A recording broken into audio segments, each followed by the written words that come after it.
السلام علیکم ورحمۃ اللہ وبرکاتہ۔ نحمدہ ونسلم ونصلی علی رسولہ الکریم، اما بعد، صلی اللہ تعالی علی خیر خلقہ ونور عرشہ محمد وآلہ واصحابہ اجمعین، اما بعد۔ آج ہمارا جو موضوع ہے، سب سے پہلے یہ ذہن میں رکھنا کہ ہم اہل سنت والجماعت کا یہ نظریہ ہے کہ ہم اللہ کے نبی صلی اللہ علیہ وسلم سے اور نیک عمل جو ہمارے ہوتے ہیں جیسے نماز روزہ، ان سے، اور اللہ کے مقدس جو بندے ہیں جیسے ولی اور نیک بندوں سے اللہ رب العزت کی بارگاہ میں وسیلہ لے کر دعا کرتے ہیں، اور یہ دعا کرنا قرآن و حدیث سے ثابت ہے اور بالکل جائز ہے۔ اس کا مطلب ہے وسیلہ لینا۔ وسیلہ لینا کا مطلب ہوتا ہے ذریعہ بنانا، کسی کو کسی تک پہنچنے کے لیے کچھ نہ کچھ ذریعہ بنایا جاتا ہے، اور یہ فیصلہ قرآن اور احادیث کا ہے جس کی بنیاد پر ہم تمام لوگ وسیلہ لے کر اللہ رب العزت کی بارگاہ میں دعائیں کرتے ہیں، اور ہمیں یقین ہے کہ اللہ رب العزت کی بارگاہ میں اگر نیک ولی اور نبی اور نیک عمل وغیرہ کا وسیلہ لے کر دعائیں کرتے ہیں تو ہماری دعائیں قبول ہوتی ہیں۔ یہ سب سے پہلے نظریہ ہے۔ تو ان وسیلہ پر گفتگو کرنے سے پہلے آپ کو چار چیزیں سمجھنا بالکل ضروری ہے کہ ایک ہوتا ہے وسیلہ، ایک لفظ وسیلہ ہوا کرتا ہے، اور ایک ہوتا ہے متوسل۔ ایک وسیلہ ہوتا ہے اور ایک متوسل ہوتا ہے، اور ایک ہوتا ہے متوسل الیہ۔ ایک وسیلہ ہے، ایک متوسل ہے، اور ایک متوسل الیہ ہے، اور ایک متوسل بہ۔ چار چیزیں، اگر یہ چار چیزیں ذہن میں آ گئی تو آپ کا مسئلہ خود بخود واضح ہو جائے گا۔ سب سے پہلے وسیلہ کس کو کہتے ہیں؟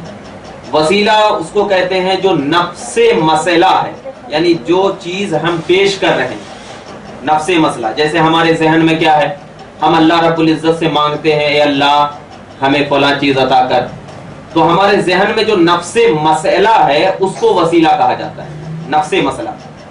اور ایک ہوتا ہے متوسل، یعنی متوسل جس چیز کو اللہ رب العزت کی بارگاہ میں وسیلہ بنایا جائے اس کو متوسل کہتے ہیں۔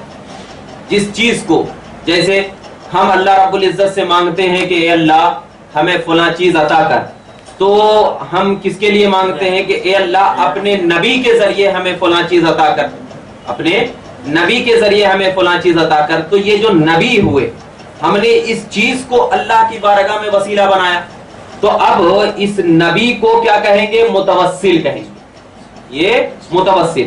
اور ایک ہوتا ہے متوسل بہی۔ متوسل بہی کا مطلب، متوسل بہی وہ ہے یعنی جس چیز کو بارگاہ رب العزت میں وسیلہ بنایا جائے اس کو متوسل بہی کہتے ہیں۔ اور ایک ہوتا ہے متوسل الیہ، یعنی جس کی طرف وسیلہ بنایا جائے، یعنی خود رب العزت کیا ہے؟ متوسل الیہ۔ تو اب آپ کو معلوم ہو گیا کہ ایک وسیلہ ہے، ایک وسیلہ ہے، ایک متوسل ہے، ایک متوسل بہی ہے، اور ایک متوسل الیہ۔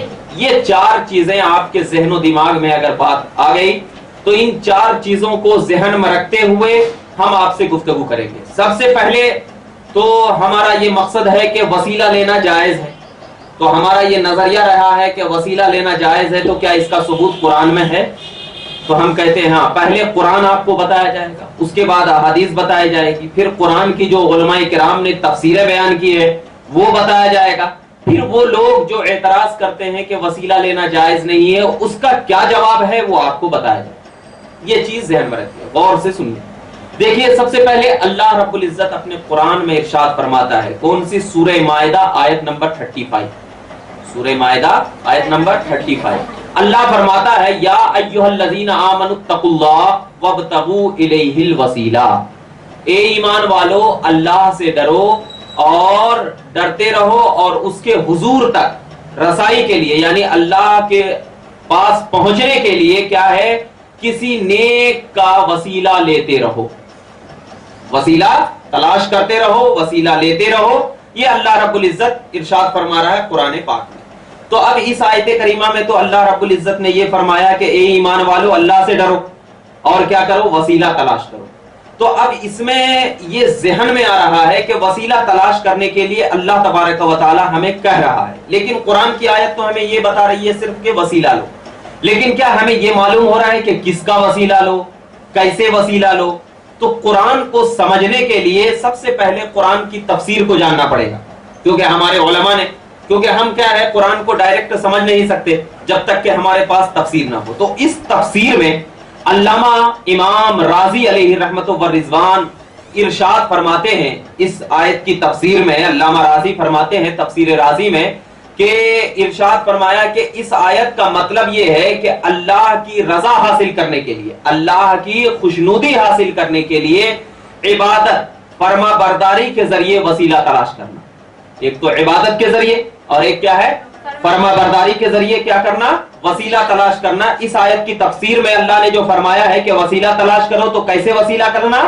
تو اللہ کی خوشنودی حاصل کرنے کے لیے جو عبادت ہم کر رہے ہیں اور جو اللہ کی رضا ہے اس رضا کو طلب کرنے کے لیے وسیلہ تلاش کرنا، یہ علامہ امام راضی نے فرمایا اس آیت کی تفسیر میں۔ اور علامہ ابن کثیر اپنی کتاب تفسیر ابن کثیر میں ارشاد فرماتے ہیں کہ قتادہ کے حوالے سے کہا ہے کہ اس کا معنی یہ ہے کہ اللہ کا قرب حاصل کرنے کے لیے، اللہ کے قریب حاصل کرنے کے لیے اس کی بندگی اور عمل کرو جو اس سے راضی ہو جائے، یعنی ایسا عمل کرو جو کہ کیا ہو جائے، راضی ہو جائے۔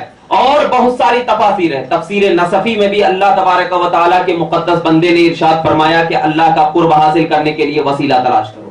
تفسیر جلالین میں بھی یعنی ایسی چیز کا وسیلہ تلاش کرو جو اللہ سے آپ کو قریب کر دے، ایسی چیز کا وسیلہ تلاش کرو جو اللہ سے آپ کو قریب کر دے۔ تفسیر ساوی میں امام ساوی نے ارشاد فرمایا کہ وسیلہ تلاش کرنے کا مطلب یہ ہے کہ اللہ کا قرب حاصل کرو، اللہ کا کیا حاصل کرو، قرب حاصل کرو۔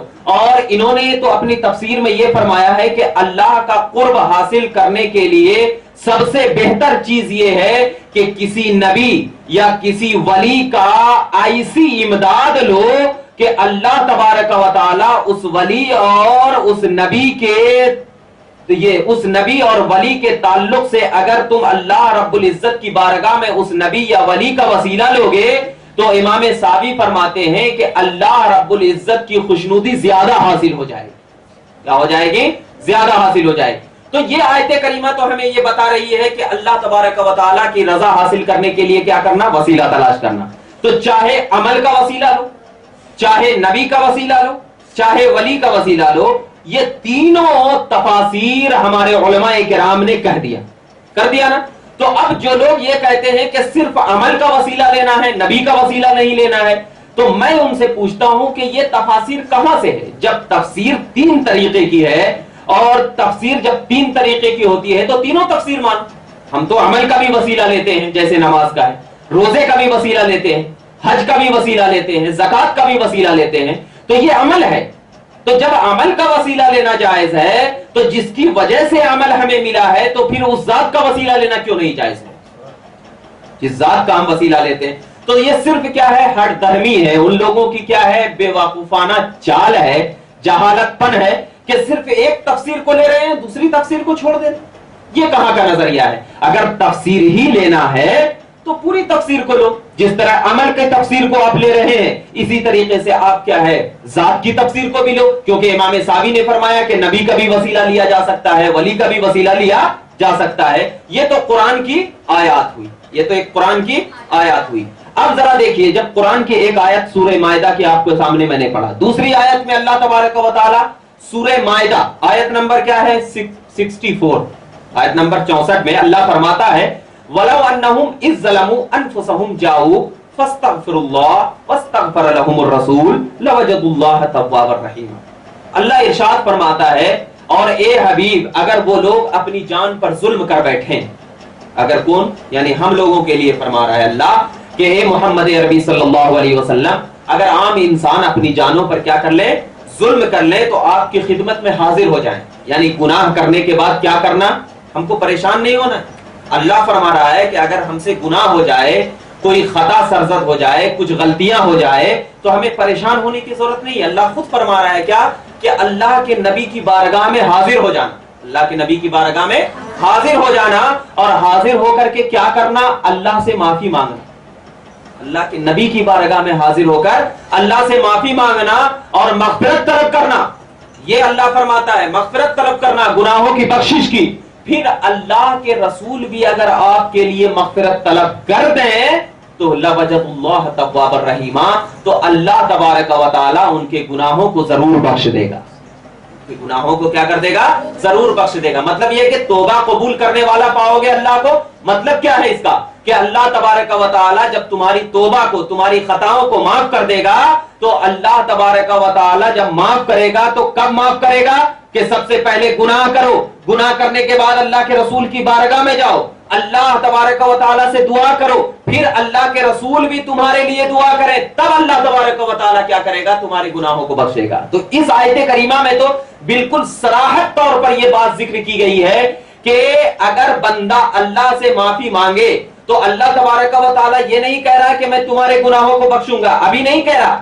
اب معافی مانگنے کے بعد رسول بھی تمہارے لیے اس معافی کی درخواست اللہ کی بارگاہ میں کرے, تب اللہ تبارک و تعالیٰ تمہارے گناہوں کو کیا کر دے گا, معاف کر دے گا. تو ابھی اس آیت میں کیا ہوا کہ اگر کوئی بندہ اللہ کے نبی صلی اللہ علیہ وسلم کا وسیلہ لے کر اللہ کی بارگاہ میں دعا کریں گے تو ہمیں یقین ہوگا کہ وہ دعائیں ضرور قبول ہوگی. برخلاف اس چیز کے کہ اگر کوئی بندہ یا اللہ ہمارے گناہوں کو بخش دے یہ کرے گا تو ہمیں یقین نہیں ہے کہ ہمارے گناہوں بخش جائیں گے یا نہیں جائیں گے. لیکن اللہ فرما رہا ہے کہ اگر تمہیں گناہوں کی بخشش کا یقین کرنا ہے تو کیا کرنا پڑے گا, اللہ کے رسول بھی تمہارے لیے کیا کریں, بخشش کی دعائیں کریں گے, تب تمہارے گناہوں کو اللہ تبارک و تعالیٰ بخشے گا. یہ تو آیت کریمہ ہوئی. اب اس آیت کریمہ کی تفسیر میں امام راضی علیہ رحمت و رضوان فرماتے ہیں کہ کیا ہے, کچھ لوگ سرکش تھے اور سرکش میں گناہ کر لیتے تھے. اگر وہی شخص اللہ کے نبی کی بارگاہ میں آ کر کہتے یا رسول اللہ ہم سے گناہیں ہو گئی ہے, اور اللہ تبارک و تعالیٰ کی بارگاہ میں معافی طلب کرتے اور اللہ کے رسول بھی ان کے لیے اللہ کی بارگاہ میں دعائیں کرتے تھے, تو اللہ تبارک و تعالیٰ ان کے گناہوں کو بخش دیا کرتا. اور یہی تو وسیلہ کا ڈیفینیشن, یہی تو وسیلہ کا ہے کہ ہم پہلے کے زمانے میں لوگ نبی کی بارگاہ میں اگر جائیں اور نبی صلی اللہ علیہ وسلم اللہ سے ان کے لیے بخشش کی دعائیں کریں تو وہ مغفرت کا پروانہ لے کر وہاں سے لوٹیں. اگر ہم آج اگر دعائیں کریں تو کیا مغفرت نہیں ملے گی؟ ضرور ملے گی. اور یہ تو قرآن کہہ رہا ہے, یہ قرآن جانے کے لیے نبی کی بارگاہ میں کہہ رہا ہے. تو کیوں؟ اس لیے کہ اب کوئی بھی انسان عمل کرتا ہے, عمل جب کرتا ہے, آپ نماز پڑھتے ہیں, آپ کو معلوم ہے کہ میری نماز قبول ہوگی یا نہیں ہوگی؟ نہیں. دعائیں کرتے ہیں, معلوم ہے نہیں, لیکن اللہ کہہ رہا ہے کہ ہاں تمہاری دعائیں قبول ہوگی. کب ہوگی؟ نبی کی بارگاہ میں جا تو صحیح, نبی کی بارگاہ میں جا کر کے نبی پاک صلی اللہ علیہ وسلم تیرے اوپر نظر کرم کرتے تو صحیح. اگر کر دیں گے نبی نظر کرم اور تیرے لیے اللہ کی بارگاہ میں آپ دعائیں کر دیں گے تو اللہ ضرور دعائیں قبول کرے گا. اور اللہ تبارک و تعالیٰ یہ بھی کہہ رہا ہے, دیکھنا کسی مسجد میں جانے کے لیے نہیں کہہ رہا, حالانکہ اللہ کا گھر کیا ہے, مسجد ہے نا, مسجد میں جانے کے لیے نہیں کہہ رہا, بلکہ کیا کہہ رہا ہے, نبی کی بارگاہ میں جانے کے لیے کہہ رہا ہے. کیوں؟ اس لیے کہ جس کے دل میں نبی کی محبت رہے گی وہ جس جگہ بھی رہے گا وہی مسجد رہے گی, وہ جس جگہ بھی رہے گا وہی مسجد رہے گی. تو اللہ تبارک و تعالیٰ نے اس آیت کریمہ میں یہ بات بھی بتایا کہ مسجد تم اپنے گھر میں بھی بنا سکتے ہو, بشرط یہ ہے کہ تم اپنے گھر میں نبی کی محبت اپنے دل میں رکھو. وہاں اگر اللہ کے نبی کو پکارو گے تو وہ گھر بھی مسجد بن جائے گا, گھر بھی کیا ہو جائے گا, مسجد بن جائے گا. اور ذرا دیکھیے آگے امام راضی خود فرماتے ہیں کہ اس آیت کی تفاسیر میں بھی کہ جب لوگ بارگاہ رسالت میں آئے, اس آیت کی تفسیر میں فرماتے ہیں تو سچ یہ ہے کہ وہ ایسی ذات کے پاس آئے جسے اللہ نے اپنی رسالت کاملہ کے ساتھ خاص فرمایا, رسالت کاملہ کے ساتھ خاص فرمایا اور اپنے وحی کے ذریعے شرافت بخشی اور اپنے بندے کے درمیان واسطہ اور وسیلہ بنایا. تو ظاہر ہے جو ایسا عظیم الشان ہوگا وہ یقیناً اللہ کے رسول کی اللہ تبارک و تعالیٰ کی بارگاہ میں آپ کے لیے شفاعت کرے گا.